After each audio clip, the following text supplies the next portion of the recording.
1663 साल उजाडले तेव्हा पुणे शहर हे स्वराज्याचे नाही तर मुघलांचे लष्करी ठाणे बनले होते।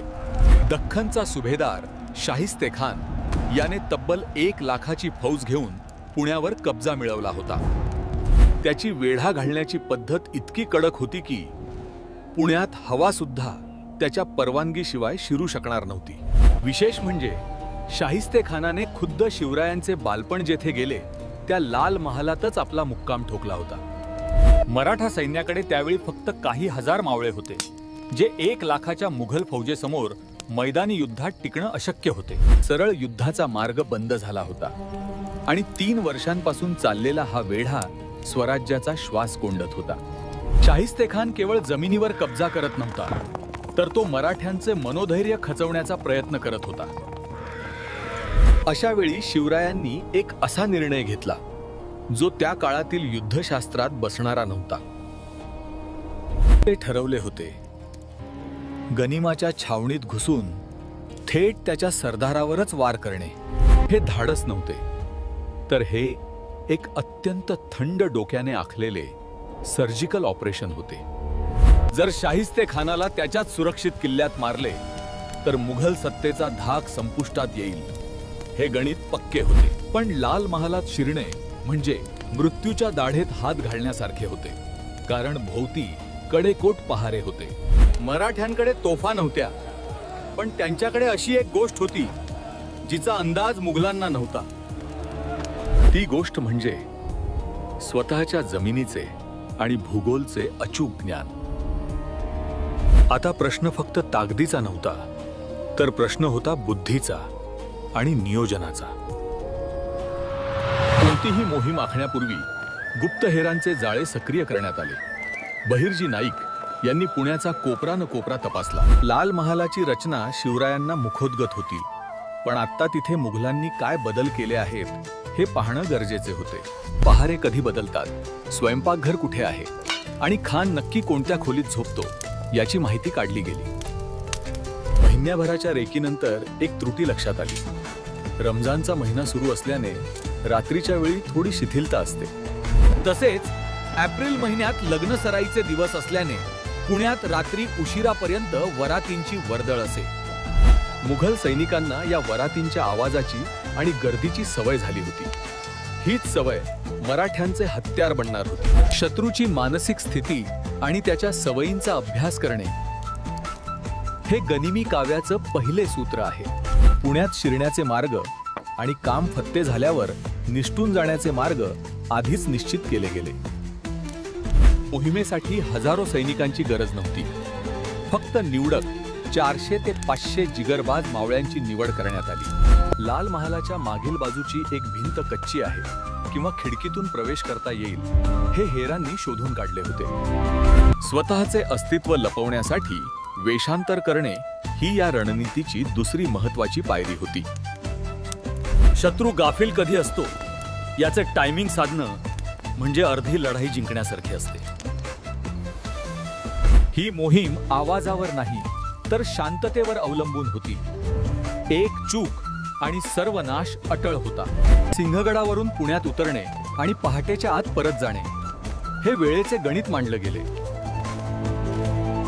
अखेर 5 एप्रिलची रात्र निश्चित झाली। इतिहासाला कलाटणी देणारा क्षण जवळ आला होता।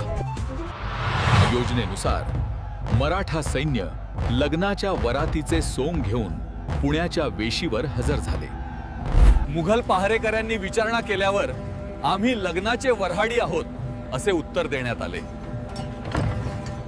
आत्मविश्वास इतका होता की खुद्द शत्रूनेच त्यांना शहरात प्रवेश करण्याचे दरवाजे उघडून दिले।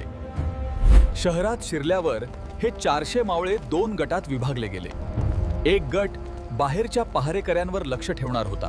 दुसरा गट, ज्याचे नेतृत्व स्वतः राजे करत होते, तो थेट लाल महालाच्या दिशेने सरकला। येथे गोंधळ घालणे हा उद्देश नव्हता, तर प्रिसिजन स्ट्राइक म्हणजे अचूक लक्ष्यभेद करणे हे ध्येय होते। महालाच्या स्वयंपाकगृहाची भिंत फोडून आत प्रवेश करण्याचे ठरले। यासाठी लागणारी हत्यारे सोबत होतीच। रात्रीचे 12 उलटून गेले होते। संपूर्ण महाल गाढ झोपेत होता। फक्त काही नोकर जागे होते. आत शिरल्यानंतर आवाजाची पातळी 0 ठेवण्याचे आदेश होते. पायाचा आवाज सुद्धा येऊ द्यायचा नव्हता. प्रत्येक सैनिक आपापली जागा घेत होता. कोणालाही जिवंत पकडले जाण्याची परवानगी नव्हती. जर गाठ पडलीच तर क्षणाचाही विचार न करता वार करणे हेच या गनिमी काव्याचं सूत्र होते. शाहिस्तेखानाच्या शयनकक्षाची दिशा पक्की होती.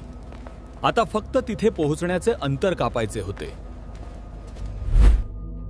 जनानखान्यातून जावे लागणार होते, पण स्त्रियांना धक्का न लावण्याचे स्वराज्याचे संस्कार पाळले गेले.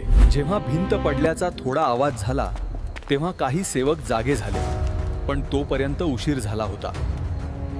मराठा वाघ आता शिकारीच्या अगदी जवळ पोहोचला होता. योजना अंमलबजावणीच्या अंतिम टप्प्यात होती. भिंत फोडली गेली. मराठा सैन्य महालाच्या आत घुसले. शांततेचा भंग झाला. दुश्मन दुश्मन अशा किंकाळ्या फुटल्या. झोपलेल्या मुघल सैनिकांची पळापळ सुरू झाली. महालाच्या अरुंद बोळांमध्ये मराठ्यांच्या तलवारी तळपू लागल्या. खानाला समजण्याआधीच त्याचे रक्षक मारले गेले.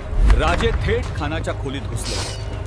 समोर साक्षात मृत्यू उभा पाहून शाहिस्तेखान खिडकीकडे धावला.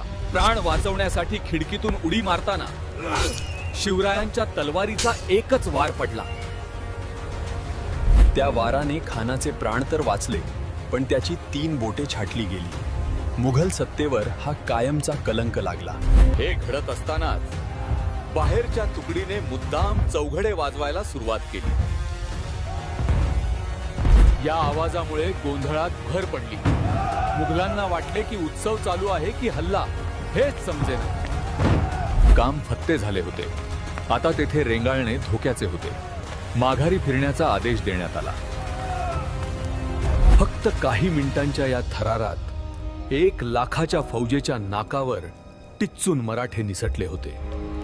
पुणे शहराबाहेर पडताच मराठा सैन्याने कात्रज घाटाचा रस्ता धरला. येथेच गनिमी काव्याचा पुढचा भाग दिसला.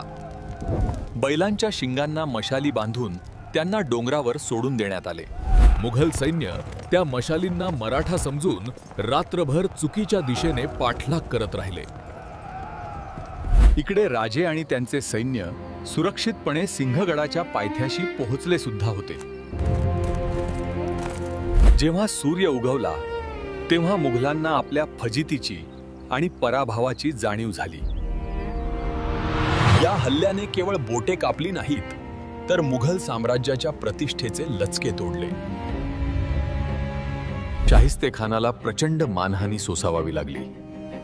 स्वतःच्या महालात जो सुरक्षित नाही तो दख्खन काय जिंकणार. औरंगजेबाने शिक्षा म्हणून खानाची रवानगी थेट बंगाला केली. एका रात्रीत पुण्याचा वेढा विरघळून गेला. यालाच आधुनिक भाषेत लो इंटेन्सिटी कॉन्फ्लिक्ट किंवा सर्जिकल स्ट्राईक म्हणतात. हीच पद्धत पुढे तानाजी मालुसरे यांनी सिंहगड जिंकताना वापरली. गुप्तता आणि अनपेक्षित हल्ला. सुरतेच्या लुटीमध्येही वेगाने हालचाल आणि शत्रूला सावरण्याची संधी न देणे हेच तत्व वापरलं गेले. संख्येने कमी असूनही बुद्धीच्या जोरावर बलाढ्य शत्रूला कसे नमवता येते याचं हे उत्तम उदाहरण. सभासद बखरीत या घटनेचं वर्णन वाघाने शिकार केल्याप्रमाणे असे केले आहे. आजच्या आधुनिक कमांडो ऑपरेशन्सची बीजे शिवरायांच्या या गनिमी काव्यात 350 वर्षांपूर्वीच रोवली गेली होती. लाल महालाचा हल्ला हा केवळ सूड नव्हता, तर ती स्वराज्याच्या अस्तित्वाची गर्जना होती.